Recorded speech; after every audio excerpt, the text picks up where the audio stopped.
to be with my three good companions, just my rifle, pony and me. Microciné, bonjour ou bonsoir, ça va dépendre de l'heure à laquelle vous allez découvrir cette nouvelle émission. Aujourd'hui, nous allons discuter d'un film qui est sorti la semaine dernière. Nous sommes le 9 septembre, le film est sorti le 4 septembre de cette année. Le film s'appelle À son image. C'est le 4e long métrage de fiction de l'auteur. C'est Thierry De Peretti qui était déjà venu sur Microciné il y a 2 ans, je crois, pour nous parler de la sortie DVD du film Enquête sur un scandale d'État, un film aussi important. Et il a accepté donc de revenir très gentiment et j'en suis vraiment très content. Et avant toute chose, je vais lui demander. En plus, c'est bien parce que là, on enregistre le 9, le film est sorti le 4, donc je peux lui poser cette question. Comment allez-vous après quelques jours de sortie? Bien, très bien. Un tout petit peu fatigué parce qu'on a passé l'été à tourner le film, enfin à tourner le film, à faire une tournée d'avant-première, notamment en Corse. Il y avait une vingtaine d'avant-premières, donc c'était à la fois assez, bah, vraiment super de pouvoir montrer le film, d'en discuter, de le montrer à des amis, voilà, de circuler avec, et aussi assez éprouvant. Mais je suis plutôt très content de la sortie là, il y a quelques jours, et, et, euh, et comment ça se passe. C'est très, et puis, bon, c'est toujours pareil, la sortie d'un film, c'est Hmm. ça y est, c'est fait, quoi. On peut, maintenant, il va vivre sa vie tout seul. Entre vos courts-métrages, je pense notamment au tout premier, le jour de ma mort, et puis ensuite les longs métrages que vous avez fait comme Les Apaches, Une vie violente. Vous arrivez aujourd'hui à pouvoir gérer ce genre d'émotion, c'est-à-dire le film va partir, quoi. C'est-à-dire il ne sera plus, il ne sera plus à vous, mais il sera aux autres. Est-ce que vous arrivez encore à gérer ce genre d'émotion ou Ah, moi, j'aime beaucoup ça. J'aime beaucoup ce sentiment qu'il est, voilà, ah, c'est vraiment une des grandes découvertes quand je suis passé du théâtre au cinéma, ce qui s'est pas fait en une seconde, mais j'avais toujours je la naïveté dans laquelle j'étais, en faisant du cinéma, c'était surtout que j'étais assez frustré quand je faisais du théâtre, que du fait que ce que de temps en temps avec les actrices et les acteurs, ce qu'on arrivait à trouver, à produire comme théâtre pendant les répétitions, on le retrouvait rarement, ou alors très tard dans les représentations, dans le moment de l'exploitation. C'était quelque chose qui me et j'ai toujours eu la naïveté de penser qu'au cinéma, bah, quand on tournait et qu'on obtenait quelque chose, ben voilà, on l'avait une fois pour toutes, et que, mmh. c'était fait, quoi. Or évidemment, c'est pas du tout comme ça que ça marche, et je me suis rendu compte que, en tout cas sur les 3 premiers films et sur les courts métrages aussi, que le que les la c'est pas simplement la perception des films chez le spectateur qui change, mais le film lui-même bouge, continue à bouger, continue à vivre, comme si, alors que pourtant je tourne quasiment qu'en numérique, donc il y a plus moyen que, voilà, il y a même plus cette possibilité chimique que les images se transforment un peu, mais bizarrement, quelque chose bouge. Évidemment, c'est la perception des spectatrices, des spectateurs, comment ils en ont parlé, comment ils en ont entendu parler, que le dialogue qu'ils ont avec, qui fait que le film est plus tout à fait le même. Mais j'ai l'impression qu'il y a quelque chose de encore plus mystérieux, qui a à voir avec presque la physique quantique. Donc j'aime bien que le film, je sais qu'il va vivre sa vie de manière comme voilà, comme un organisme un peu étrange et autonome. Non, non, j'aime bien ça, j'aime bien ça. Franchement, j'aime bien. C'est voilà, le film, il est. Sinon, j'aurais trop la tentation d'avoir envie de le récupérer, de le reprendre, de rechanger des choses, et de continuer à le travailler. Donc, À la Coppola, avec comme Apocalypse Now, à la Coppola, comme dirait. Voilà, c'était oui, un peu c'est ça. vrai qu'il y a. C'était un peu ça. Mais pour être dans la confidence, il faut savoir que j'ai eu la chance de découvrir votre film, je crois, si je me trompe pas, c'était courant juillet. D'ailleurs, je remercie énormément, votre distributeur et la production, et vous-même aussi, mais vous le savez pourquoi je vous remercie, je veux pas m'étaler là-dessus. Merci beaucoup en tout cas, et il s'est avéré qu'en regardant le film, je me disais: «Ah là, celui-ci, j'aimerais vraiment le voir, en Corse parce qu'il y a quelque chose». Il s'est avéré par un concours de circonstances, j'ai passé mes vacances d'été en Corse au mois d'août pendant que vous faisiez la tournée et je devais voir le film sur l'île Rousse. Je ne me rappelle plus le nom du cinéma, mais en tout cas, voilà, ça devait se faire et Foghat. exactement. Et ça n'a pas pu se faire et j'en suis vraiment désolé. Mais je voulais commencer par ça parce que ça m'intéressait de savoir aussi le public que vous avez rencontré durant ce mois d'août, donc durant cette tournée. Est-ce qu'il y avait dans ce public cette génération que vous filmez à la fin du film À son image, cette génération qui va poser des questions à l'instituteur, à Simon? Est-ce Oui, qu'il y bien avait sûr. cette génération-là? Bien Ouais, sûr, bien sûr, bien sûr. Bon, ben il y a déjà les 4 jeunes actrices, acteurs qu'on voit à la fin. Bon, ils viennent et c'est vrai. puis ils viennent certains avec leurs amis et oui, oui, bien sûr, bien sûr.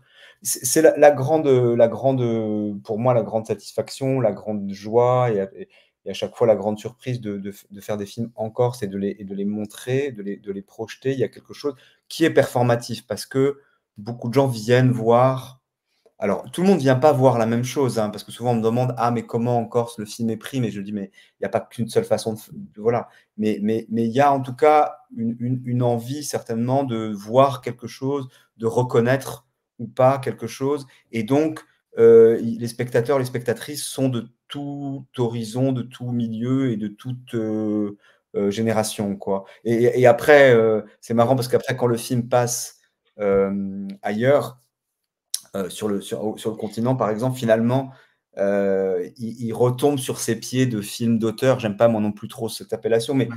finalement, il va finir par trouver son public et ce public-là, on pourrait presque, voilà, le dessiner, le définir, le catégoriser. Alors qu'encore, c'est pas du tout ça. Il y a quelque chose de plus quand en tout jusqu'à présent, en tout cas, les films que j'ai montrés, ils sont, voilà, et beaucoup de gens très différents viennent le voir et y compris donc cette génération de jeunes gens qui ont, 14-15 ans, on va dire. Alors avant qu'on parle du film À son image, en faisant des connexions avec d'autres de vos films, moi j'aimerais, je pose souvent cette question à mes invités pour savoir un petit peu, d'où ils viennent cinématographiquement parlant, enfin le rapport à l'image, voilà, l'origine de leur rapport à l'image et je pose souvent cette question de cette image marquante qui peut-être, vous auriez, qui serait généralement dans l'enfance et qui aurait un lien avec, le rapport que vous entretenez à l'image. Alors cette image marquante, ça peut être, bon, effectivement un extrait d'un film, ça peut être une photographie pour le coup, ou ça peut être aussi, quelque chose que vous auriez, vécu, dans votre quotidien, mais qui définirait ce rapport à l'image que vous entretenez aujourd'hui. Est-ce que vous avez ça?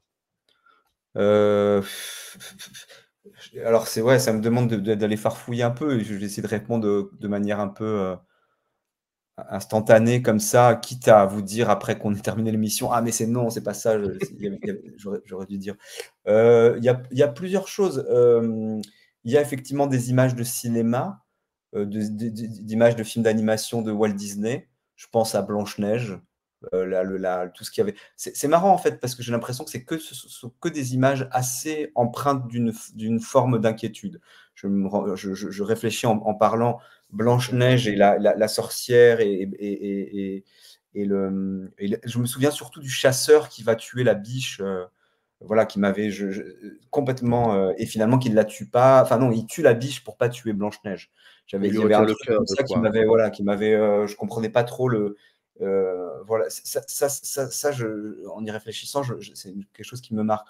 Ensuite, heu, mon père était un lecteur, assidu des cahiers du cinéma, donc Mmh. il y avait tous les mois les cahiers du cinéma qui arrivaient, quoi. Donc je les regardais, je les consultais, évidemment beaucoup d'images. Je les lisais avec beaucoup de difficultés, mais quand même, j'étais imprégné de certains mots, ça c'était important. C'est quelle période vous avez commencé à les lire? C'est les années 70? Ah oui, non, j'étais un peu plus grand, peut-être c'était plutôt 80, je devais avoir 9 ans, 10 ans. Les lire, D'accord. attention, hein, je veux pas dire: «Ouais, à 9 ans, je lisais les cahiers». Non, voilà, c'était à la maison et c'était là, quoi, donc hem et puis certainement, des images qui sont dont certaines, on les retrouve dans À son image parce que c'est des images, que je voyais à la télévision de tout ce qui se passait, de toute une part l'intensité politique des années 80 à Ajaccio, était, voilà, il y avait des images qui étaient produites à la télévision, des récits qui étaient faits, des récits assez sombres. Donc ça, je pense que ça m'a vraiment, marqué. Et ensuite, non, mais les premières images c'est plus tard, qui m'ont, je peux dire, qui m'ont vraiment marqué, c'est le Body Double de Brian De Palma. C'est la première fois que j'ai ressenti un trouble de cette force en allant au cinéma. Ça, c'était vraiment très fort. Et sinon, peut-être, je mélange tout, hein, pardon, mais je regardais c'est beaucoup. très clair. Parce que j'ai vécu, je vivais peut-être de 1 à 5 ans avec mes grands-parents, et mon grand-père était un fan de western, donc on regardait beaucoup. Voilà, j'ai les souvenirs des contrebandiers de Moonfleet, je me souviens beaucoup des acteurs, hein, surtout, de Spencer Tracy, de John Wayne, évidemment, mais de beaucoup d'acteurs. Mais je me souviens surtout de 2 films, de Fury et des contrebandiers de Moonfleet. Voilà. Je me souviens de ça. Je m'en souviens pas. Je m'en souviens parce que c'est des films que j'ai revus et que j'ai pu relier à des souvenirs d'enfant. Hein, mais c'est marrant que vous parliez de Moonfleet parce que c'est vraiment un film de chevet. Et pour le coup, je vais paraphraser Serge Danet. J'ai envie de vous demander, est-ce que à la fin du film, à son image, alors la question n'était absolument pas prévue, hein, je rebondis sur ce que vous dites. Quand ces collégiens, lycéens, en tout cas quand ces jeunes, cette génération vient voir leur instituteur, leur professeur, et qui lui pose des questions sur... ils savent d'où il vient, ce professeur, on le devine, donc ils veulent aller encore plus loin, ils veulent savoir un peu, voire même comment on fait pour intégrer ce front-là. J'ai envie de vous demander, est-ce que cette génération demande à Simon, est-ce qu'elle lui demande finalement, est-ce que l'exercice a été profitable, monsieur, pour paraphraser Moonfleet, quand l'enfant dit à John Mohun, est-ce que l'exercice a été profitable? Exactement, oui. Tout à Ouais. fait. Oui, bien sûr. C'est des souvenirs d'enfant aussi, parce que moi, j'avais certains de mes professeurs qui sont d'ailleurs, que je côtoie toujours, et qui sont venus des amis, hein, qui étaient très engagés, dans la lutte. On le savait, mais ça se disait pas. On pouvait pas, on pouvait pas dire, évidemment. Et je me souviens d'essayer de leur poser des questions, d'essayer de les faire parler de ça, et évidemment de ne pas y arriver, parce que sinon ça aurait été du prosélytisme de leur part. Mais donc c'est des souvenirs personnels qui sont... et en même temps certainement une petite... comment dire, pas une petite méfiance vis-à-vis des élèves par rapport à l'activité de nuit de leurs professeurs, mais en tout cas, on sent qu'ils ne sont pas dans une fascination. Ils ont envie de savoir, mais ils sont quand même eux aussi, ils agissent comme un surmoi, quoi. Je le sens, le personnage de Simon, à la fois il n'a pas envie, il ne peut pas parler parce que, encore une fois, il ne va pas faire il va pas faire l'article pour la clandestinité, mais on sent qu'il est possiblement sous surveillance de ces 4 élèves, et sous leur jugement aussi.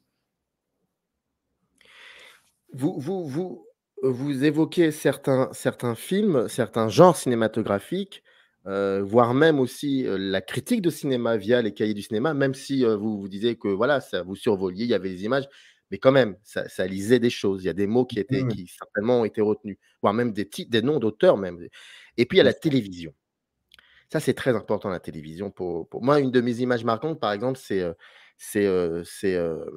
la Roumanie, c'est Ceausescu, c'est l'assassinat du couple Ceausescu. Moi, ça m'a marqué, cette image-là. Et là où je veux en venir, et parce que la télé est très importante aussi dans votre... Enfin, elle est pas omniprésente, mais elle est là dans votre film à son image. C'est là où je veux en venir, c'est qu'en fait, très tôt, il y avait la fiction, mais il y avait aussi le réel. Il y avait les deux qui cohabitaient dans votre rapport aux images, pour le coup. Maintenant, une image vraiment traumatique pour moi, enfin traumatique dans tous les sens du terme, c'est la découverte du corps d'Aldo Moro dans le coffre de la voiture. Ça, c'est une image, et il se trouve qu'en plus, donc, Aldo Moro, il y a eu la série de Marco Bello, qui est au Esternonaute, qui est sortie, qui a exhumé cette image-là, et c'est vraiment mais parce qu'elles étaient liées aussi alors elles sont pas tout à fait simultanées, mais elles sont pas autant éloignées que ça dans le temps de tout ce qui se passe autour des événements de Bastille des Cafèches qu'on évoque dans À son image. C'est le premier événement politique dont on parle. Et pour moi, j'ai associé la mort d'Aldo Moro, son corps recroquevillé qu'on voit pas très bien dans la voiture et qui passait. Bizarrement, j'ai l'impression que ça passait en boucle, alors qu'il n'y avait pas les chaînes d'actualité en continu n'existaient pas. Mais j'ai l'impression que c'est des images que j'ai vues, que j'ai revues et desquelles j'arrivais pas à détacher mon regard, mais qui m'ont vraiment impressionné enfant. Et je les ai liés au récit qui était fait à Bastelica Fesch, puisque, comme c'est dit dans le film, une petite équipe de police parallèle commanditée par le ministère de l'Intérieur de l'époque était venue en Corse pour enlever, torturer, assassiner un militant. Enfin, c'est quand même quelque chose qui, enfant, fait un certain effet. Donc, voilà, maintenant, en en parlant, effectivement,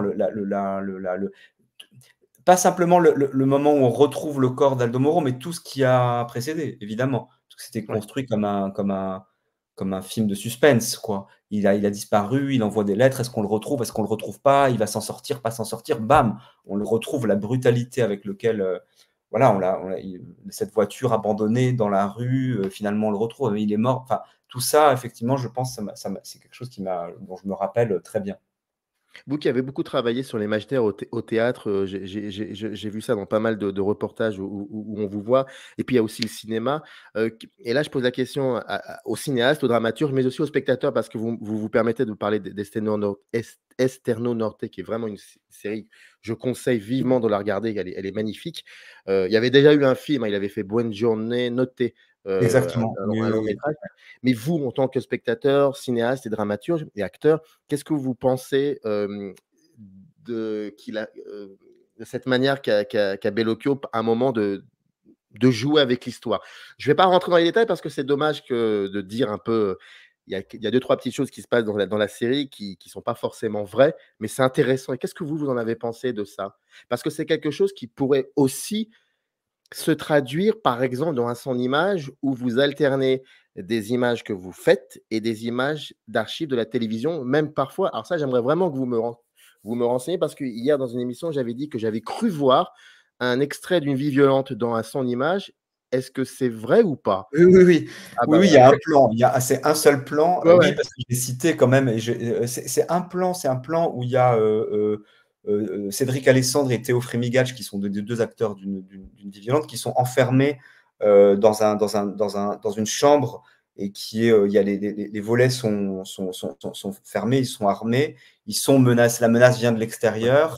Et c'est un plan avec Marion Meunier, la monteuse d'À son image et aussi d'une vie violente, qu'on a mis pendant le montage d'À son image parce que c'est un plan qui nous manquait. On se dit, on le met et puis on le tournera un peu plus tard. Comme j'ai l'habitude de tourner pendant le montage d'autres scènes, on s'est dit, souvent on met des petites maquettes en fait comme ça. Donc on a mis ce plan-là en disant, on le refera. Et puis finalement, j'ai pas dans la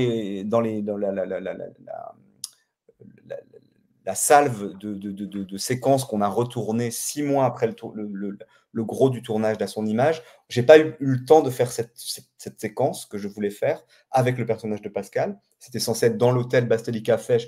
Voilà, ils ont pris un otage, les trois barbouzes, il y a la police dehors, etc. On devait le faire vraiment dans l'hôtel Fesch, puis j'ai pas eu le temps.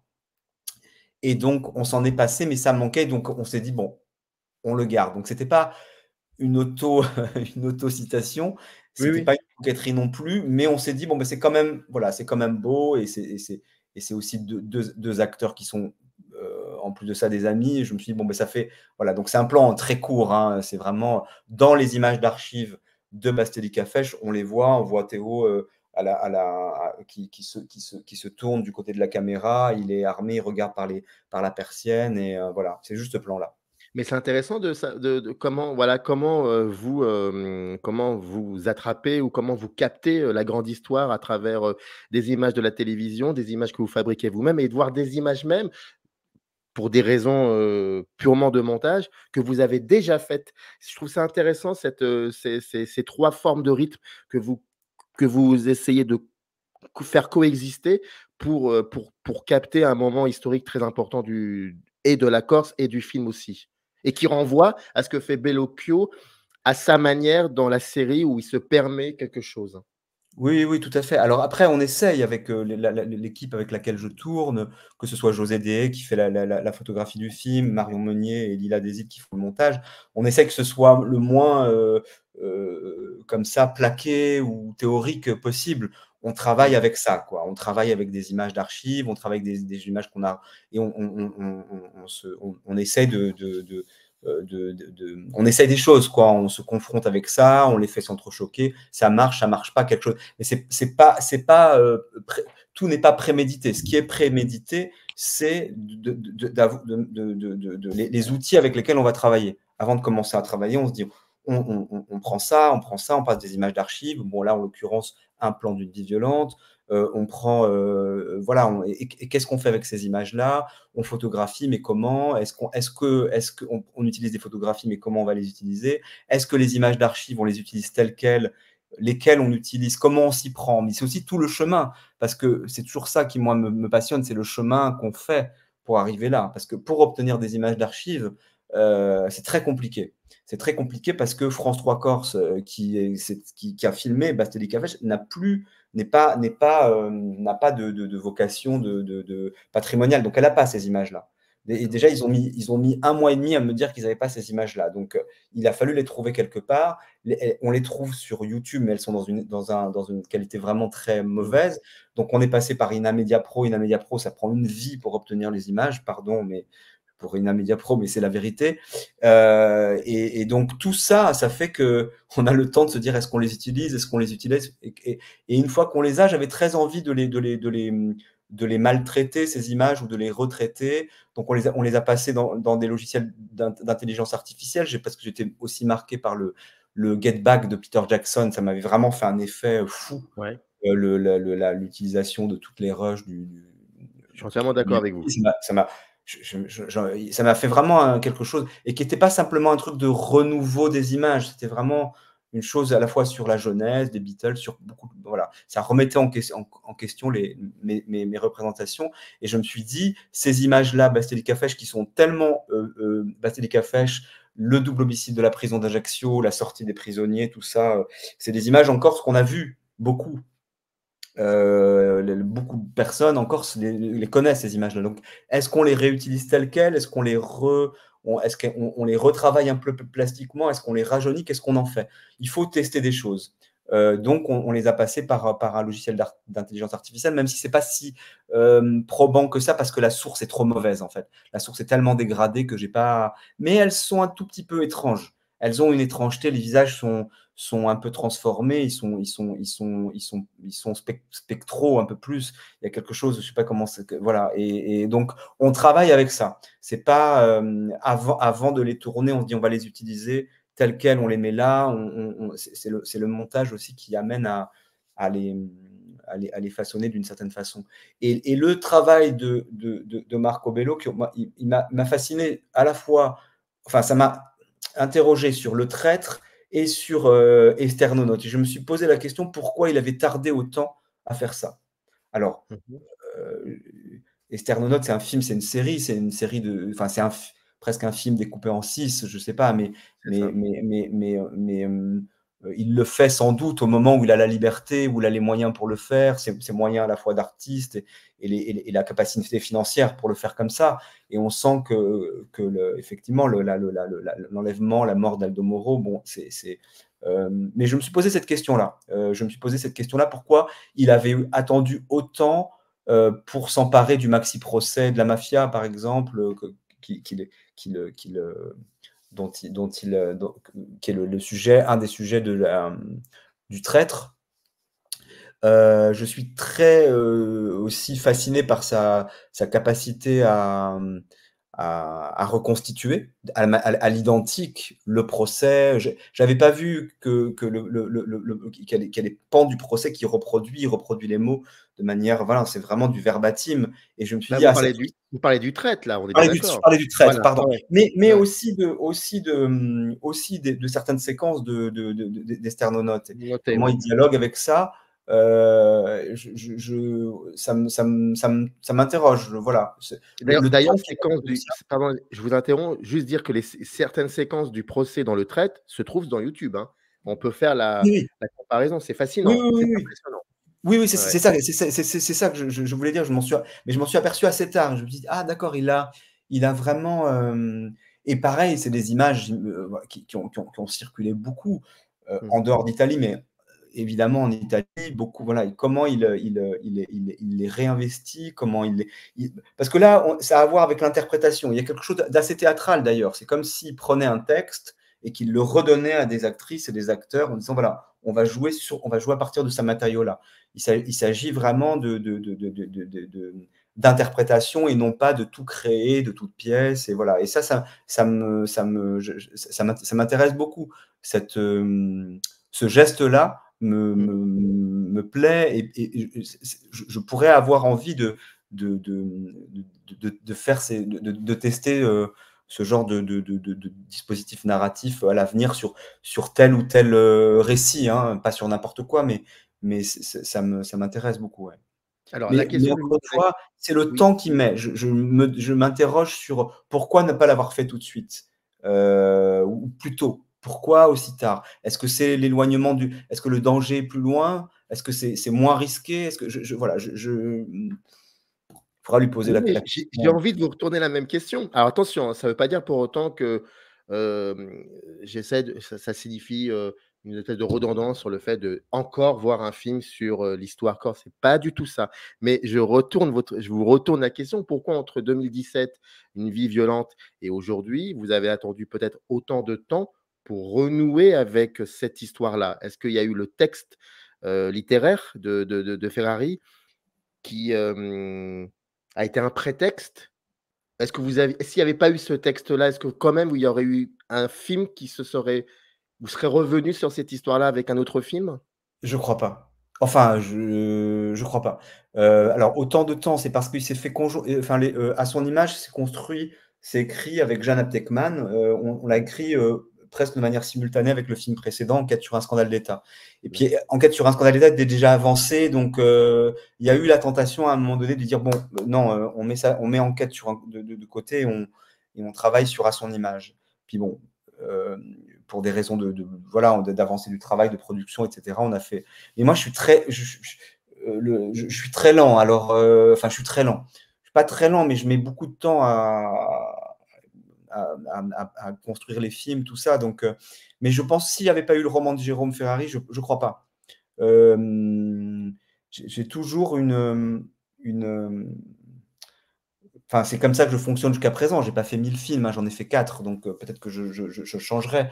Mais jusqu'à présent, j'ai l'impression, rétrospectivement comme ça, que les films, que les récits me sont arrivés dans leur totalité. Mmh. Je me suis jamais dit, ça m'est arrivé de me dire: «Ah, j'aimerais bien écrire sur ça, j'aimerais bien écrire sur telle, telle chose, tel sujet, voilà». Et donc ça m'arrive de prendre beaucoup de notes, d'écrire des trucs, et en fait, c'est pas que j'abandonne assez vite, mais j'attends toujours que ces notes, elles soient complétées par un récit qui m'arrive. Quand je dis un récit, c'est avant tout un D'accord. personnage ou 2 personnages. Donc en fait, j'attends la fiction, j'attends comme voilà, quelque chose qui m'arrive où il y a déjà à l'intérieur, non pas le début, le milieu, la fin, mais quelque chose où on peut l'attraper, où j'ai l'impression de pouvoir l'attraper dans sa globalité. C'est le cas avec À son image, puisque c'est un roman, donc il arrive, mais c'était le cas avec Enquête sur un scandale d'État, c'était le cas avec, enfin, voilà. Et donc, si j'ai pas ça, je me rends compte que je peux passer 15 ans à prendre des notes et à écrire, et voilà. Mais tant qu'il y a pas, quelque chose qui est, non pas, borné par encore une fois, là où ça commence et là où ça termine, mais par un ré par comme une pâte feuilletée, en fait. J'ai l'impression que si les récits m'arrivent, où j'ai l'impression qu'il y a à la fois ça, qu'il y a à la fois il y a à la fois l'histoire, il y a à la fois un personnage, il y a à la fois la politique, il y a à la fois la possibilité d'intégrer quelque chose de presque autobiographique à l'intérieur. Tant qu'il y a pas ça, voilà. Donc je pense pas que je serais revenu sur les événements, politiques qui rythment le récit, d'À son image. Peut-être, mais je crois pas. En découvrant À son image, pour la première fois, c'est très étrange, mais ça m'a j'ai beaucoup non, ce qui n'est pas c'est pas étrange de beaucoup penser à une vie violente, c'est normal, je pense, c'est tout à fait logique. Mais par contre, ça m'a permis, de comprendre certains aspects de ce film, que je vais vous dire avec beaucoup de transparence que j'avais envie d'aimer, mais qu'il y avait certaines choses, qui peut-être et en voyant à son image, j'avais compris finalement beaucoup de choses dans Une vie violente que je trouve aujourd'hui vraiment très intéressant. Et la question que je voulais vous poser, c'est plus une question de cuisine interne pour le coup. C'est-à-dire que finalement, j'ai l'impression que c'était peut-être moins, le mot est fort, mais c'est peut-être moins, ça a été peut-être moins douloureux de le penser, de l'écrire et de le monter, voire de le tourner, Une vie violente, qu'un Sans Image. Parce qu'en revoyant Une vie violente pour préparer cette émission, j'ai été frappé par, par une forme de suffocation, qu'elle soit, en tant que spectateur, mais aussi au niveau des plans. Je trouvais que les plans étaient suffocants, les personnages étaient suffocants. Il y avait comme ça quelque chose, chaque plan était rempli de la mort. Alors que dans Un Son Image, même si ça parle de la mort et ça parle beaucoup de la mort, et ben, il y a toujours une once d'espoir à chaque plan, même quand et après on va revenir sur certaines séquences bien précises d'un Son Image, même dans des séquences où la mort est là, eh bien, pour des raisons peut-être dues au montage, il y a une forme d'apaisement qui est assez paradoxale, et c'est ça où je voulais en venir par rapport à Une vie violente. Oui, c'est vrai, Une vie violente, était, sans doute bon, beh, c'était aussi un deuxième film et Oui. donc il y a toujours peut-être quelque chose de plus, qui pèse un peu plus. J'ai l'impression peut-être qu'au fur et à mesure, je suis je me sens moins, peut-être un peu plus libre, mais c'est vrai que l'histoire,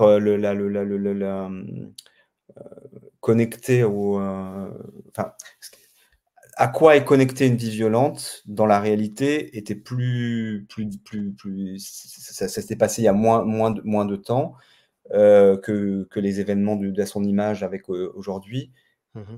Et non, c'était beaucoup plus, bien sûr que il y avait quelque chose de beaucoup plus tragique et de beaucoup plus sombre et beaucoup plus, pour moi, heu et plus inquiétant aussi, avec Une vie violente, certainement.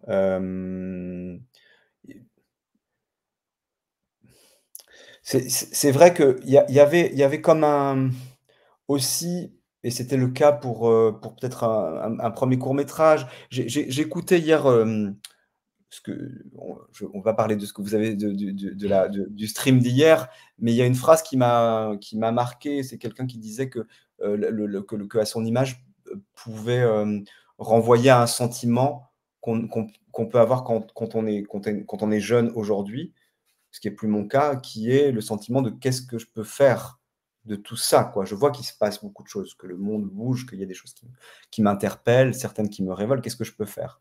Et peut-être que cette question-là, ce sentiment-là, je l'ai eu beaucoup, en Corse, et je l'ai eu notamment au moment hem, de la mort de certains jeunes gens, dont Une vie violente parle, et ce qui m'a, heu ah, Une vie violente répond à cette question, ou repose la question: «Qu'est-ce que je peux faire et qu'est-ce que j'aurais dû faire?» Il y a comme une culpabilité profonde à avoir été là, très proche de choses qui se sont passées, tragiques, et qui nous ont où j'avais l'impression, moi, que ça nous entachait tous. Qu'est-ce qu'on fait avec ça, quoi?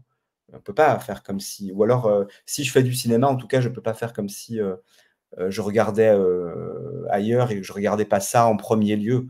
Donc je sais pas, je sais pas si c'est très clair, hein, ce que je Ah, raconte, c'est très, très clair parce mais que mais, oui, heu, je vous en prie. mais sans doute que, Une vie violente porte cette inquiétude-là, et cette inquiétude, elle vient du fait que je me disais pendant l'écriture et pendant le tournage, un peu moins pendant le montage, mais pendant le tournage, jusqu'où il faut aller? Jusqu'où aller? Jusqu'où montrer? Jusqu'où dire? Jusqu'où pleurer? Jusqu'où dire? Et donc, voilà. À Son Image, c'est différent parce que j'ai l'impression d'être un peu protégé par la fiction, par la littérature, même si Par le le récit texte est rythmé par le par, texte de voilà, ouais. par des événements, les événements politiques et historiques dont parle le roman et le film et qui rythment le récit, ils existent, ils sont réels, mais les personnages, c'est des personnages de papier au départ. Donc, c'est à la fois, il y a comme une protection. Alors que Une vie violente, il est, d'une certaine façon, au moment de sa conception, il est sous influence, il est regardé. Mais Il est est-ce alors regardé, oui. il est regardé pendant qu'il se tourne, pendant qu'il s'écrit. Il est regardé par des personnes qui peuvent être inquiétées par ce qu'on fait. Donc forcément, ça a certainement dû, j'imagine, en vous entendant, ça a certainement dû, heu, voilà, travailler le corps du film. Alors, l'émission dont vous parliez, c'est cette émission, de Clément Colliot et Loïc Mathos de Prisme Oui, Cinéma. Voilà, je préfère nommer comme rendons oui, à oui, César ce qui tout à fait, appartient pardon, je ne le fais pas, vous à faites César. bien. Non, non, non, mais je vous en prie, c'était à moi de le faire. Mais pour revenir à Une vie violente et à cette question très intéressante que vous posez: «Qu'est-ce que je peux faire?» J'ai toujours eu la sensation qu'Une vie violente parlait aussi pour le coup, là, je rebondis sur cette question, que cette question, elle se pose aussi à celui qui avait 20 ans, vous à 20 ans, dans les années 90. Vous aviez 20 ans dans les années 90, j'ai l'impression que c'est la question que peut-être vous vous posiez et il y a le théâtre qui arrive à ce moment-là et je me permets de vous montrer une image, enfin un extrait d'une émission. L'extrait est un peu long, il dure 5 minutes, mais vous allez voir, ça parle de théâtre et ça parle surtout de vous. Vous êtes dans une émission, c'est Midi en Normandie. L'émission date de 1995, je crois que c'est Waouh! septembre ou octobre de 1995, il faudra que je le confirme et et vous parlez donc de cette pièce que vous mettez en scène, Une envie de tuer, qui a la particularité d'être un spectacle d'improvisation, ça change tous les jours. Il y a quelque chose de ce genre-là, je crois. Je vous montre, cet extrait et ensuite OK. on revient sur, cette question: qu'est-ce que moi je peux faire dans les années 90 et par rapport à Une vie violente? Je vous montre l'extrait et après on revient. C'est parti. Avec deux invités sur le plateau de Midi en Normandie, Thierry de Peretti, bonjour. Bonjour. Vous êtes metteur en scène, Ouais, c'est ça. comédien Ouais. également, et vous êtes présent pour nous parler donc d'un spectacle qui sera proposé à l'espace Puzzle à Caen, donc c'est à la fin de la semaine prochaine, c'est Jeudi et et vendredi. Et vendredi soir à 20h30. À 20h30, Une envie de tuer, un spectacle de jeunes qui parle des jeunes d'aujourd'hui, de leurs envies Ouais, bah alors d'aujourd'hui. d'abord c'est un montage d'un auteur contemporain qui s'appelle Xavier Duringer, qui est un jeune auteur. Et effectivement, il y a 8 comédiens qui sont tous, 8 garçons et filles, qui ont tous à peu près entre 22 et 24 ans. Et c'est un spectacle qui est sur le quotidien. Ça se passe dans une petite ville de province, sur une place, où 8 personnages vont se rencontrer et vont se retrouver précipités dans un destin Il va y avoir des inévitable. interactions. Ah oui, et alors ça va être, différents, c'est voilà. violent, Alors, c'est drôle, c'est très quotidien, c'est un théâtre du alors quotidien. ça c'est important de le dire. Parce Ouais. qu'aujourd'hui, dans les spectacles d'aujourd'hui, on est capable de dire violent, noir, drôle, on rit, on pleure, on est effrayé, on a envie d'y Ouais, aller, on a envie ouais. de sortir, on a envie de retourner. Ouais, non, mais c'est Il y a vrai. de Et puis en tout. plus, le spectacle, le spectacle bouge, c'est ce qu'on disait tout à l'heure avant l'émission, c'est que le spectacle change d'un soir sur l'autre. Donc vous pouvez venir le voir 2 fois. Ça sera pas le même. Ça sera pas le même, ça sera Les vraiment comédiens vont différent. improviser aussi sur scène. C'est qu'ils sont sur le Jouer moment. différemment, jouer Jouer différemment, oui. C'est un travail qui se fait sur le moment, donc il se passe des choses d'un soir sur l'autre dont on est vraiment surpris tous les soirs. Ok. On jette un coup d'œil. Regardez ensemble. Extrait. On va faire, on s'est dit. Ta femme, elle est plus là. Elle est partie. Et tu ferais bien de l'oublier tout de suite. Pardon? T'oublies, vu? Si vous montez sur vos grands chevaux, moi aussi je peux le faire. Allez, vas-y, monte, connard. Allez, montre-moi ce que tu sais faire. Allez, viens.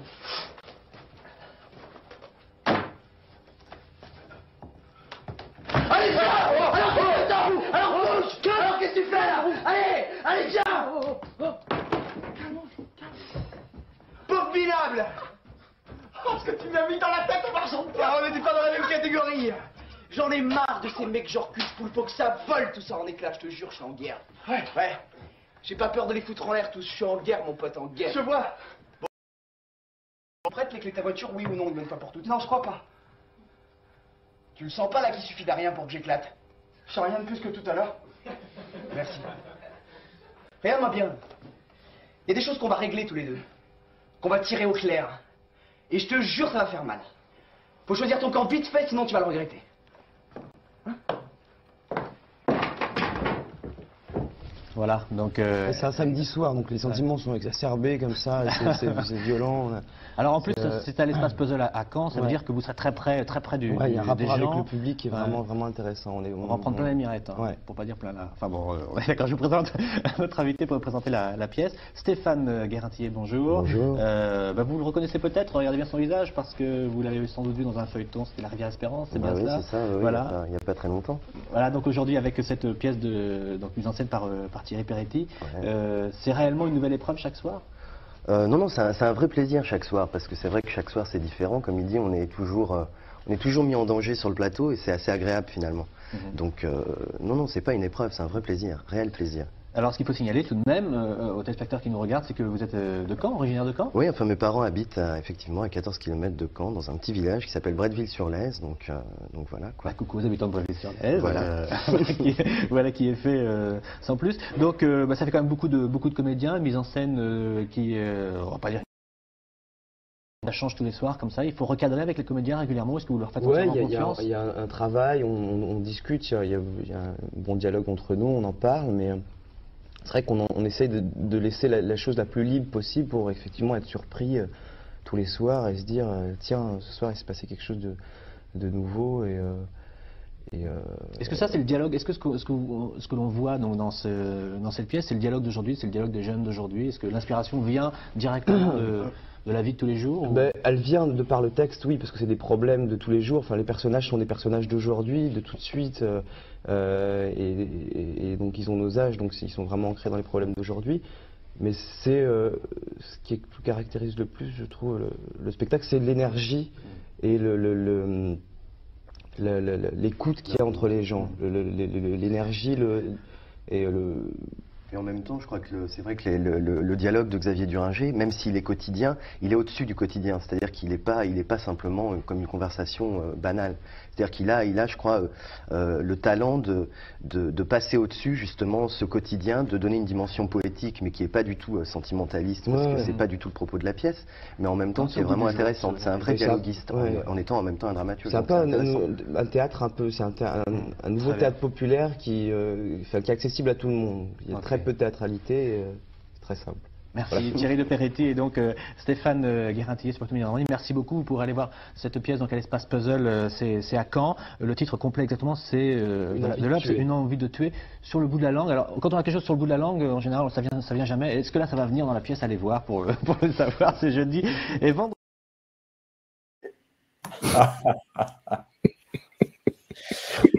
Ah ouais. Je pose la question et puis ensuite, si vous avez envie de rebondir, si vous avez envie de faire une digression, je vous en prie. Ah non, Mais juste, ça fait plaisir de voir des amis, de voir Stéphane Guérin Oui. étudier sur le plateau avec moi, Vinciane Mindreau, Christophe Veillon, Jean-Christophe Pagnac, qui sont des amis, qui étaient mes amis, qui sont toujours mes amis très chers, et de les revoir, ça me fait chaud au cœur, c'est bien. Ouais. Je vous disais hors caméra que quand on vous voit jouer, j'avais l'impression de voir. Alors, ça n'est pas aussi exacerbé dans son image, mais je le vois quand même. C'est Pascal. Les cheveux, la longueur des cheveux qui vous fait dire ça. Non, je parlais pas. Alors là, surtout pas. Moi qui suis aussi un enfant des années 90, enfin, j'avais 20 ans des années 90, c'était la mode. Bon, moi, je pouvais pas l'avoir, cette mode-là, pour les raisons, voilà. Mais voilà. Non, là où je voulais en venir, c'est cette question qui est très importante pour le coup. Qu'est-ce que je peux faire? Est-ce que cette question, lorsque vous avez commencé à faire du théâtre, à en faire, non pas que par passion, mais parce que c'était aussi une manière importante que vous aviez trouvée pour basiquement regarder le monde. Après, vous aurez d'autres manières, comme le cinéma. Et c'est les années 90. C'est une décennie d'ailleurs très, très particulière, et pour l'histoire de Corse, mais aussi pour d'autres pays qui sont un peu nommés d'ailleurs dans la chanson Salut à toi des Berruyers. Et ça, c'est des Berrues, pardon. Et je pense à l'Algérie, par exemple. Et en fait, c'est ça. Qu'est-ce que je peux faire? Est-ce que cette question, je ne sais pas si vous la posiez à l'époque, avec ce qui se passe chez vous en Corse et avec le théâtre, et beaucoup plus tard, il y a La vie violente en 2017, puis ensuite à Son image. Ça a mis plus de temps. Non, ça a mis plus de temps. J'avoue, c'est marrant que vous passiez cet extrait parce que c'est vraiment un montage qu'on avait fait d'un texte de Xavier Duringer.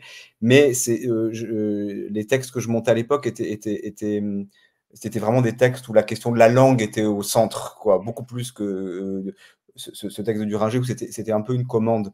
Je dis pas que c'était pas, mais voilà, j'étais très connecté avec tous les textes de Bernard-Marie Coltès, qui était vraiment le dramaturge, le poète avec lequel j'ai appris beaucoup, et j'ai appris à lire surtout. Et moi, je passais dans les années 90, c'est pas que je regardais pas Le Monde, j'essayais de le regarder, mais je faisais pas la jonction encore entre le réel, ce que je voyais, et mon apprentissage qui passait par déjà apprendre à lire, tout simplement. Et c'est vrai que j'ai pu apprendre à lire par le théâtre et par les textes de Bernard-Marie Coltès, où j'avais l'impression que je lisais des textes de mon temps, de mon époque, que je comprenais quelque chose des personnages. Donc ça se passait à travers les personnages, à travers la voix d'un poète qui était Bernard Coltès. Donc c'est lui qui voyait le monde, qui le regardait pour le coup, alors là, de manière extrêmement aiguë et de manière impitoyable, et qui inventait voilà, des nouveaux personnages, une nouvelle forme. Il n'y avait pas que lui, hein, il y avait aussi Sarah Kane, mais disons que ça passait par les textes de Coltès. Et nous, le travail qu'on faisait, moi en tant que metteur en scène, et les actrices et les acteurs, c'était un travail vraiment d'interprétation. C'est comment on joue. On ne se posait pas la question de qu'est-ce qu'on peut faire, mais comment on joue. C'est venu un peu plus tard. C'est venu ce moment-là, les années 90, je crois que ce qui se passait en Corse à ce moment-là, en tout cas politiquement, je le fuyais un peu. Ça faisait pas si longtemps que ça que je faisais des études, que je voulais être acteur à Paris, donc je fuyais un peu ça. Je fuyais, je voulais pas, voilà, je voulais pas, non pas retomber là-dedans, parce que mais je voulais pas me reconnecter immédiatement à ça. C'est par le cinéma que c'est venu. Et par le théâtre un peu, mais surtout par le cinéma. Mais à ce moment-là,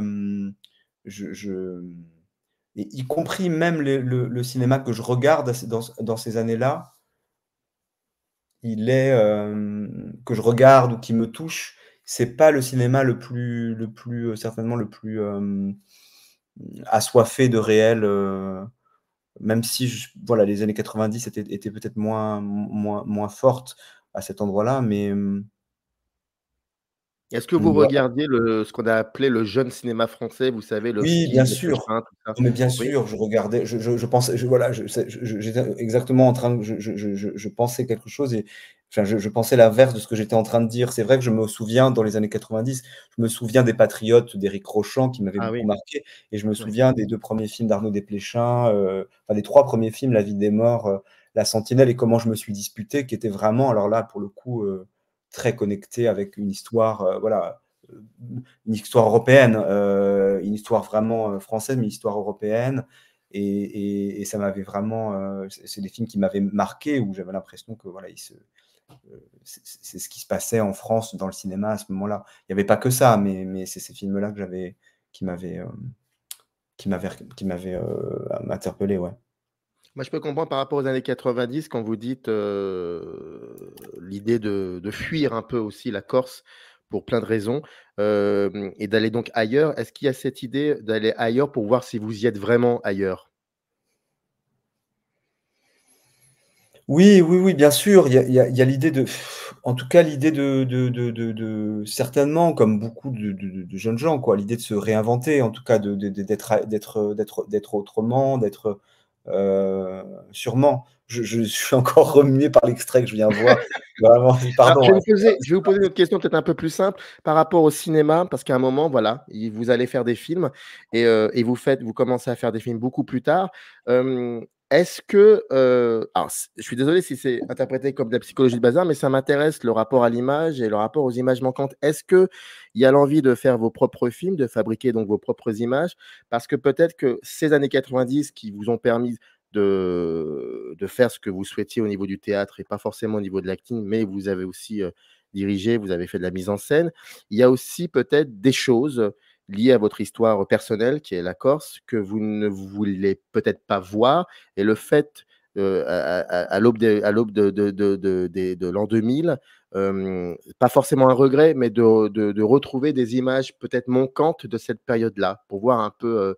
Moi, je connais par exemple un ami cinéaste d'origine algérienne qui, pour des raisons qui lui sont propres, ne voulait absolument pas comprendre et voir ce qui se passait dans son pays d'origine dans les années 90. Il réfutait, il refusait, il rejetait ça. Et puis, il s'est passé un truc qui a fait qu'à partir des années 2000, il a commencé à faire des films sur ça parce que c'était une envie pour lui, finalement, de retrouver des images qu'il ne voulait pas voir. Et ça lui a permis de se construire. Est-ce qu'il y a de cela aussi avec l'histoire corse et les années 90? Sûrement. Sûrement.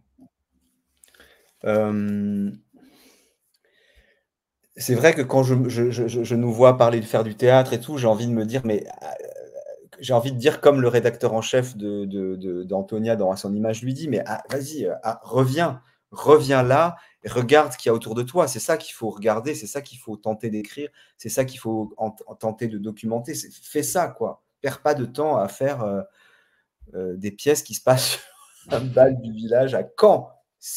Et j'exagère, mais voilà, c'est vrai que j'ai pu regretter après de me dire, mais comment j'ai pu ne pas voir que c'était autour de moi que les choses se passaient et que j'avais besoin qu'il fallait que je sois très connecté avec ça.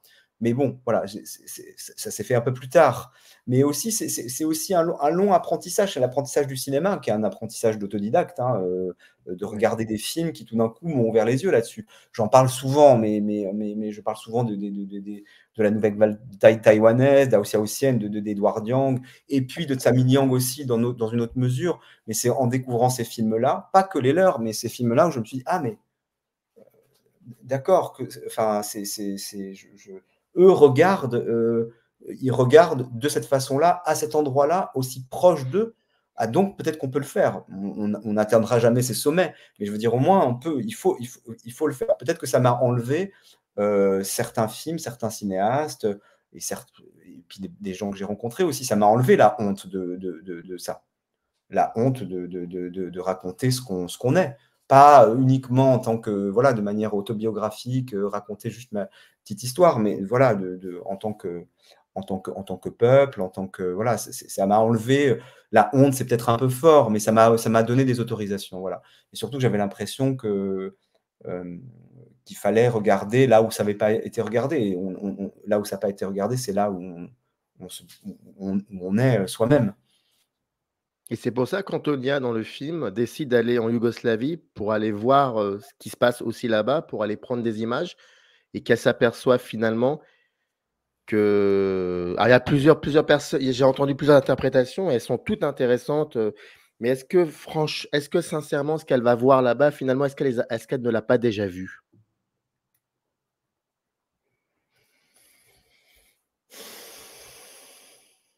Elle brûle quand même, si je ne me trompe pas, elle brûle ses photos à un moment. Oui. Alors, très beau, oui, même. c'est tragique et c'est très beau.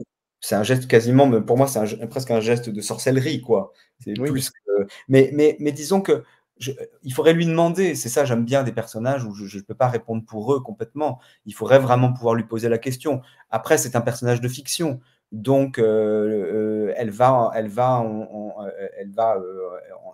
en Yougoslavie, à la fois pour nous permettre à nous, équipe de tournage et moi, réalisateur, d'y aller aujourd'hui, en 2023. C'est aussi ça, c'est ça que ça permet. Si on va et ça va nous permettre de poser se poser tout un tas de questions, pas simplement sur l'histoire et sur aujourd'hui, mais sur nous-mêmes, et sur comment on envisage de faire des récits et est-ce qu'on a le droit d'aller loin pour raconter, etc. Ça, c'est des questions qui m'intéressent, de qu'est-ce qu'on doit représenter, qu'est-ce qu'on peut représenter ou pas. Et c'est un personnage de fiction dans le sens où le récit s'ouvre quand elle y va. Donc, je pense qu'elle n'a pas besoin de raisons intérieures ou psychologiques pour y aller. Boum, elle y va et elle y est. Et c'est ça que je trouve formidable. Mais elle ne fait pas qu'aller voir la guerre.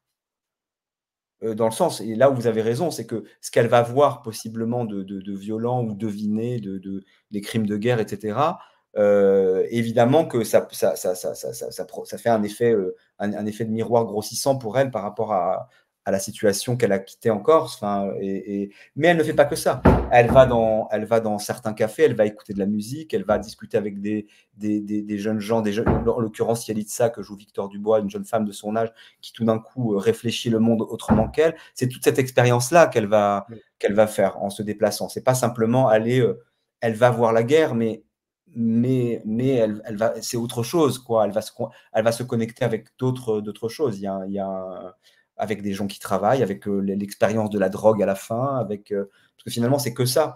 Et c'est ça qui est intéressant, c'est de la voir un peu, même si la partie, elle est modeste, elle est courte dans le film, de la voir elle-même aussi au présent. Qu'est-ce qu'elle fait? C'est quoi sa chambre d'hôtel? Où est-ce qu'elle étend ses pellicules? Quels sont les sons de la ville qui lui arrivent? Elle se rend compte qu'elle ne parle pas anglais du tout. Voilà, c'est toutes ces petites choses-là auxquelles on n'assiste pas à tout, mais c'est surtout c'est ça qui va certainement la modifier.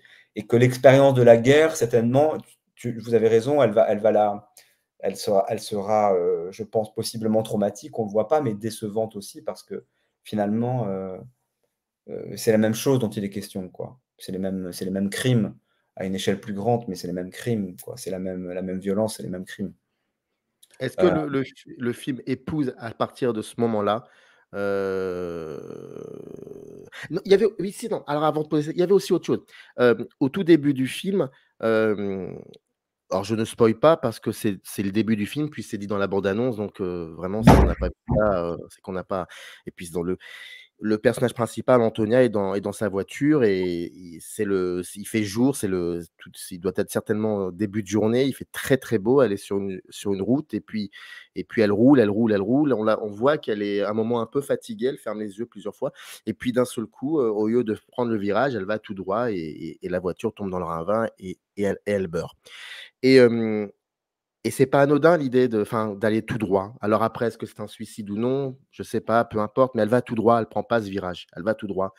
Est-ce que c'est ça aussi, cette idée d'aller en Yougoslavie, de ne pas faire de virage, mais d'aller toujours tout droit? Il y avait Dané qui lui disait, j'en parlais hier, Dané disait qu'à cette époque-là, la Yougoslavie, il y avait pas d'image de cette guerre et que le cinéma, il se posait la question de savoir si le cinéma avait fait son rôle, son métier là-bas, son travail. Et toutes ceux et toutes celles qui avaient 20 ans à peu près dans cette période-là savent que c'est très important cette guerre.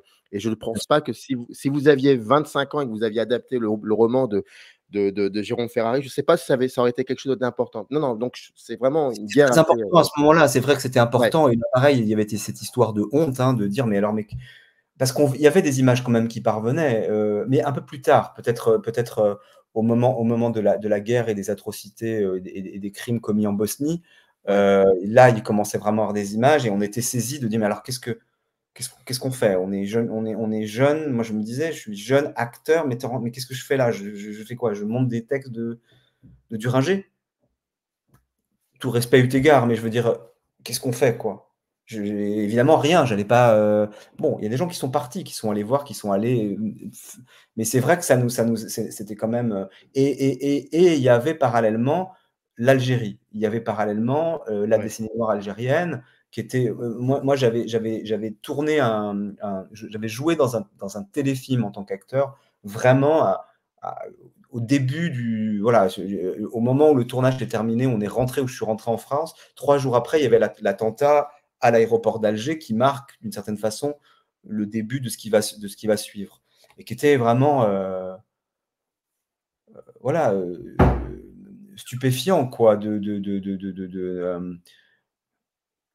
enfin, je sais pas comment, parce que là j'ai pas eu le temps de penser à tout ça vraiment, mais en tout cas, au moment où moi je commençais à monter des textes de théâtre, il y avait l'idée quand même il fallait quand même une certaine que ce qu'on allait faire ait une certaine valeur, quoi, une certaine nécessité, une certaine intensité, quoi. Sinon, il valait mieux se taire et faire autre chose, quoi. Mais voilà. Et les seuls qui en parlaient à l'époque, les poètes qui en parlaient, voilà, c'était Sarah Kane qui parlait de ce qui se passait en ex-Yougoslavie et qui, elle, représentait sur le plateau des scènes qu'on n'avait jamais vues, des personnages qu'on n'avait jamais vus, voilà, et qui imposaient un autre rapport pour les spectateurs, un autre rapport à la violence qui forçait elle forçait à regarder, elle disait, voilà. Aujourd'hui, ça paraît, c'est vrai que ça paraît un peu,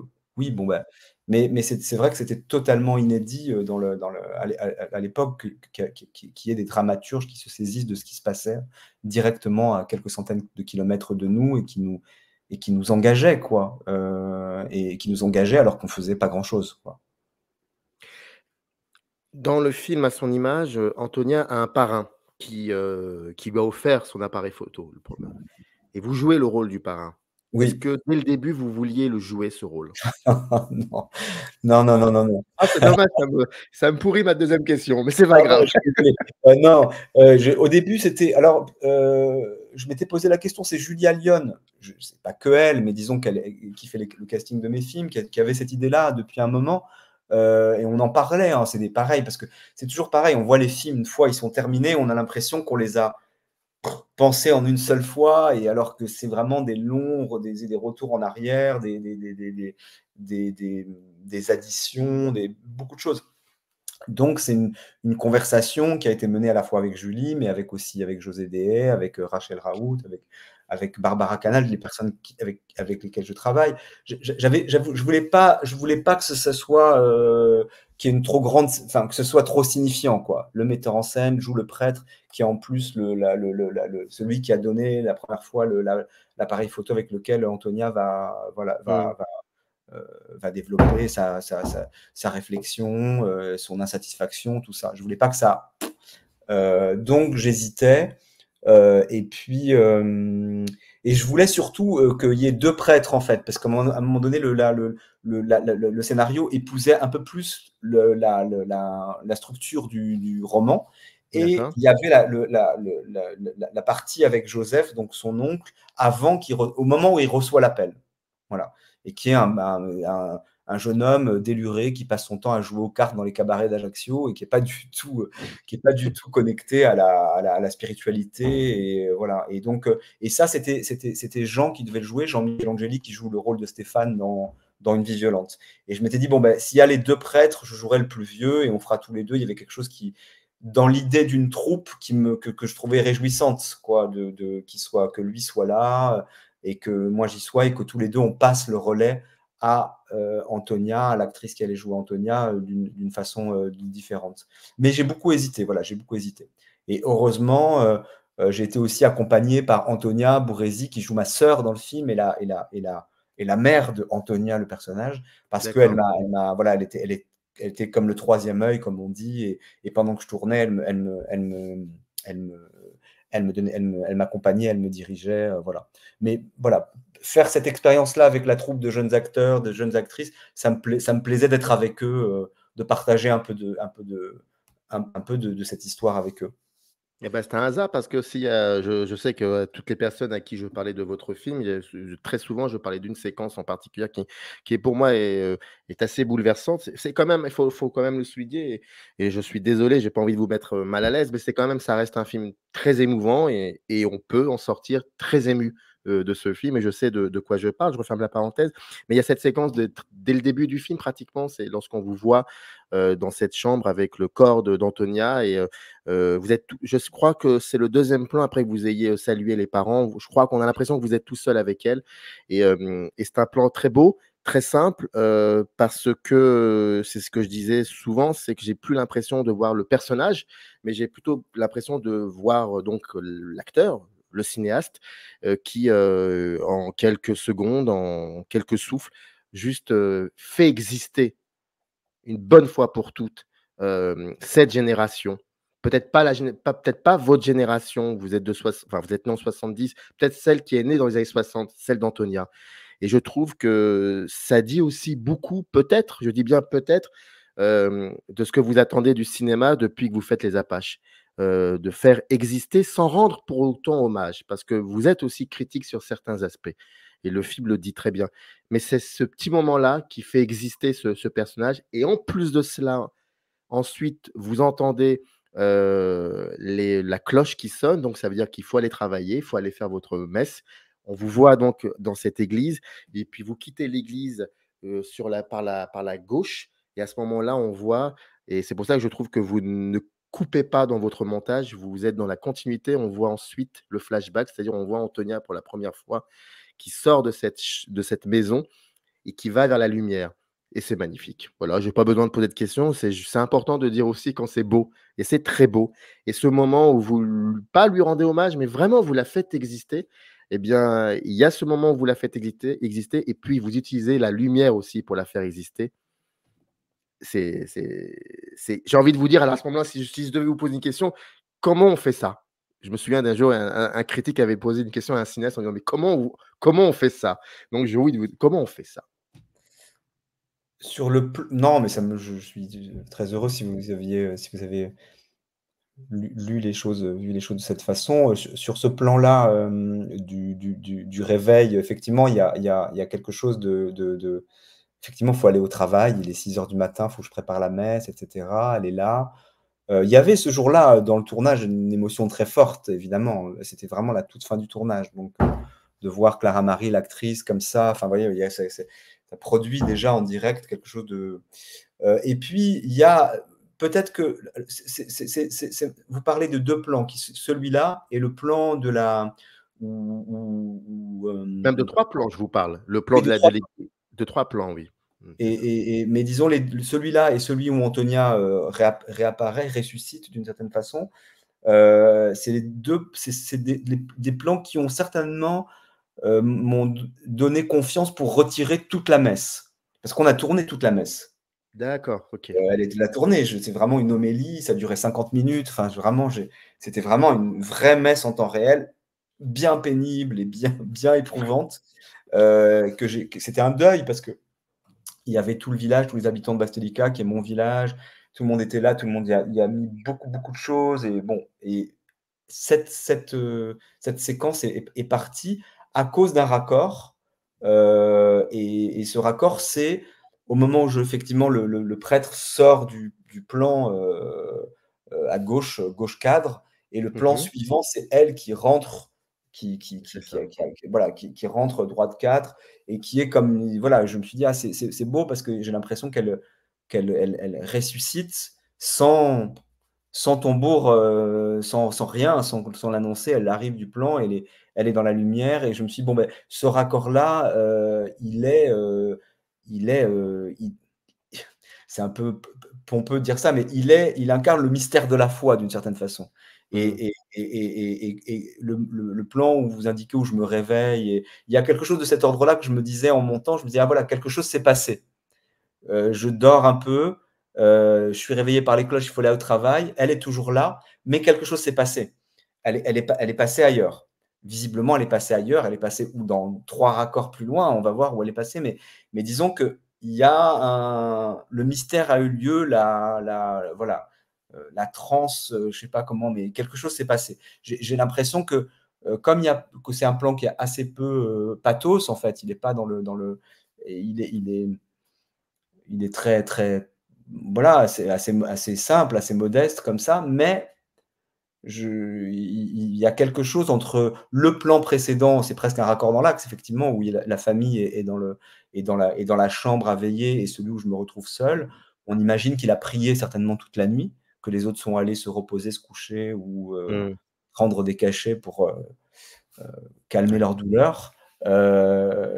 Il a veillé toute la nuit, et dans ce raccord-là, quelque chose a eu lieu, et quelque chose qui est certainement pas visible, et qu'on retrouve quelques plans plus tard quand elle sort du noir, et qu'elle vient s'asseoir. Voilà. Et ça nous a décidé avec Marion Meunier voilà, de dire, bah, toute la religiosité du récit qui est dans le roman de Jérôme Ferrari, elle est là, quoi. Il y a pas besoin en vrai, il y a pas besoin de la messe, il y a pas besoin voilà. Il y a quelque chose qui est de l'ordre du mystère de la foi qui est là. Bon, ça paraît un peu, mais c'est quelque chose confusément qu'on s'est raconté, comme ça pendant le montage. Vous évoquiez le terme de renaissance, c'est très intéressant parce que, c'est un peu cette sensation que j'ai vis-à-vis de tous vos personnages. Par exemple, Et ça, c'est un détail musical, mais c'est un petit détail. Bon, quand on connaît, c'est intéressant. Par exemple, il y a ce café pratiquement vers la fin du film où nos personnages sont en train de danser sur une musique de Cheb Hasni. Et c'est très drôle parce que Cheb Hasni, bon, un chanteur de raï qui s'est fait assassiner dans les années 90 pendant la guerre civile algérienne. Et c'est quelqu'un qui un jour a chanté une chanson dans laquelle il disait, enfin, il contredisait une rumeur qui s'était éparpillée sur Oran en disant que le chanteur est mort. Et dans cette chanson, il dit « Je ne suis pas mort ». Et de par cette chanson, il y a eu une renaissance aussi de Cheb Hasni, alors qu'il était encore vivant. Antonia, elle renaît dans ce plan. Pascal, même si il n'est plus là, mais il y a quand même toujours une forme. Tous ces personnages renaissent aussi avec cette séquence finale où on les voit. On voit réellement le résultat de toutes ces photos. Et vous disiez au tout début de cette émission, quand vous évoquiez ces images marquantes, vous avez dit à un moment, c'est des images qui sont une espèce de forme d'inquiétude. Mais c'est très drôle parce que quand je vois vos films, et surtout les 2 derniers, la manière que vous avez d'approcher vos personnages par la caméra ou par le mouvement, ou voire même l'absence de mouvement, la manière que vous avez de monter et pas de cutter, mais vraiment d'être dans une continuité, eh bien moi, alors que ce que vous montrez peut être extrêmement violent, pardon, eh bien, il y a quand même quelque chose de l'ordre de l'apaisement. Et quand vous parlez d'une forme d'inquiétude, c'est très étrange en fait, c'est très paradoxal. Bah, je suis très content que vous. Oui, bah, sans doute, il y a l'envie avec Marion Meunier, avec Lila, que le film puisse être produire comme un effet presque de méditation en fait, quelque chose où et ça passe par sans doute par essayer de retirer le nerf, d'énerver d'énerver en un seul mot et d'énerver, y compris le jeu des acteurs, que ça passe pas par quelque chose qui serait d'une tension, une force, mais quelque chose de plus fluide et quelque chose qui abolit un peu le temps aussi. C'est-à-dire qu'on ait l'impression que voilà, le début et la fin, il y a un début, il y a une fin, le film il commence et il se termine, mais en fait, de se dire, c'est pas si important que ça. Ce début, cette fin, c'est pas si important que ça. Il y a autre chose, il y a une espèce d'impression de pur présent qui doit nous saisir ou auquel on peut se raccrocher un moment si on le veut dans le film. Et ça a à voir peut-être avec la prière ou la méditation ou quelque chose comme ça, quoi, qui doit nous faire rentrer, ou la transe, ou j'en sais rien, l'hypnose, ou quelque chose comme ça doit se produire à un moment donné. Et s'il n'y a pas de début, il n'y a pas de fin, ben, il n'y a pas de mort. Voilà. Il n'y a pas de... Et ça, c'est important aussi pour moi, voilà, que les personnages restent, malgré leur mort brutale au début, en l'occurrence pour Antonia, qu'ils soient toujours, en tout cas à l'image, qu'ils soient toujours en vie. Il y aura énormément de choses à dire sur le film. On est bientôt à 72 minutes d'enregistrement. Le film est sorti depuis la semaine dernière, hein, je le rappelle, il a été assez bien distribué, si je me trompe pas, votre film. Vous voulez dire le nombre de salles voilà, de copies? Est-ce qu'il est assez bien distribué dans 207 copies. On a eu 207 salles. Exactement. Donc très bien, carrément. Pour un film de notre calibre, en tout cas, ouais. C'est très bien. Bon, donc je vous invite vraiment à aller voir ce film. Et juste une dernière question. Là encore, c'est de la cuisine interne, mais il y a beaucoup de séquences qui sont mémorables dans le film. Et non, il faut que je pose cette question parce que mes amis de Prisme Cinéma m'ont demandé de vous la poser, cette question, donc je vais vous la poser. Ça sera la dernière question. Un des deux, Loïc Matos, hein, que je salue Loïc et Clément, et Loïc se posait la question de savoir pourquoi vous aviez choisi de garder les mêmes acteurs entre le moment où ils étaient jeunes et puis ils prennent de l'âge. Alors, pour tout un tas de raisons. Déjà, j'aime beaucoup cette convention-là, en fait. Moi, je fais vraiment, et pas que moi, mais les gens avec lesquels je travaille, très confiance aux spectateurs. Voilà, on a fait le pari que que les choses allaient traverser les acteurs et les actrices et les personnages, les situations, le temps, et que c'est dans le corps que quelque chose se passerait, que dans le corps qui s'alourdit à un moment donné ou pas, que quelque chose de l'âge allait voilà, que tout d'un coup, en filmant Pierre-Jean Strabon qui joue Xavier à la fin, eh ben, la façon dont on le filme, on dévoile une toute petite calvitie, mais qui est très légère, qui lui appartient, on ne l'a pas changé, on a juste bougé un peu, mais cette toute petite chose, elle lui donne comme ça une maturité. Évidemment, il a sa fille, sa petite fille dans les bras. Ouais, voilà. Et lui-même, Pierre-Jean, acteur, avec cet enfant dans les bras, il est tout d'un coup plus du tout le même, quoi. Il n'y a pas besoin de lui changer beaucoup de choses, quoi. Et donc, ça me touche beaucoup. Je me dis, en tant que spectateur, et en tant que premier regardeur du film, quand on est en train de tourner la séquence, je vois ça. De la même façon que je vois Clara Maria Laredo, comment elle bouge. Elle ne bouge pas de la même façon à Corse Matin, elle ne bouge pas quand elle revient de Serbie, elle revient... Alors, pour ça implique de tourner, non pas dans une chronologie parfaite, mais de tenter de tourner quand même dans une chronologie pour que ça, c'est quelque chose qui passe par le corps et les voix des acteurs. Donc ça, c'est une chose auquel je crois beaucoup, comme non-effet ou comme effet. Voilà. Et aussi parce que il y avait plusieurs choix. C'est soit on avait plusieurs distributions, c'est-à-dire plusieurs distributions d'actrices et d'acteurs, soit on maquillait. Alors, plusieurs distributions, assez vite, on a éliminé la possibilité de faire ça parce que on avait envie de le faire avec ces actrices et ces acteurs-là. Le choix, il était, est-ce qu'on prend des actrices et des acteurs qui sont proches en âge des personnages à la fin du film ou au début? Qu'on aurait pu prendre, comme dans nos meilleures années, prendre des acteurs de 35 ans et essayer de les rajeunir, et voilà. Bon, mais ça, on n'y croyait pas une seconde, et on s'est dit non, prenons les acteurs jeunes à leur âge et on les fait, on va les faire aller vers voilà, des problèmes et des soucis on va dire d'adultes dans le film. C'est vers ça, c'est ça qui va les transformer plutôt qu'un grimage ou plutôt que voilà, un effet numérique ou quoi que ce soit. Mais je ne sais pas si je réponds tout à fait à la question, et puis il y avait l'envie, je crois aussi, de les filmer, encore une fois, eux, de faire aussi comme un documentaire sur ces actrices et ces acteurs. Vous parlez de la génération qu'on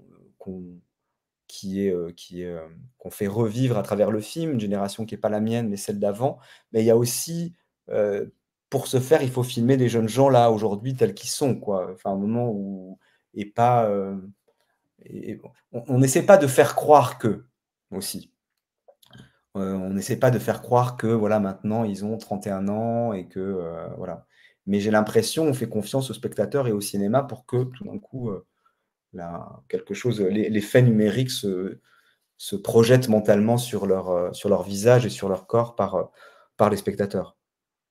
L'instantanéité du présent, voilà, c'est ça, et c'est comme ça. Merci beaucoup en tout cas Thierry de Peretti pour avoir pris vraiment pour le coup le temps de répondre à mes questions, et c'était vraiment un plaisir. Je vous invite toutes ça et tous ceux, tous les films Les Apaches, Une vie violente, Enquête sur un scandale d'État sont disponibles soit je crois en VOD ou alors en DVD, ça c'est sûr et certain. Et puis le film à son image est toujours dans les salles. Je vous invite à y aller, et puis je mets 3 points de suspension à notre conversation. Vivement à la prochaine. Voilà. Vivement à la prochaine. Merci beaucoup Samir. Merci à vous. Générique. Up arrive in the canyon, that's where I long to be, with my 3 good companions, just my rifle, pony and me.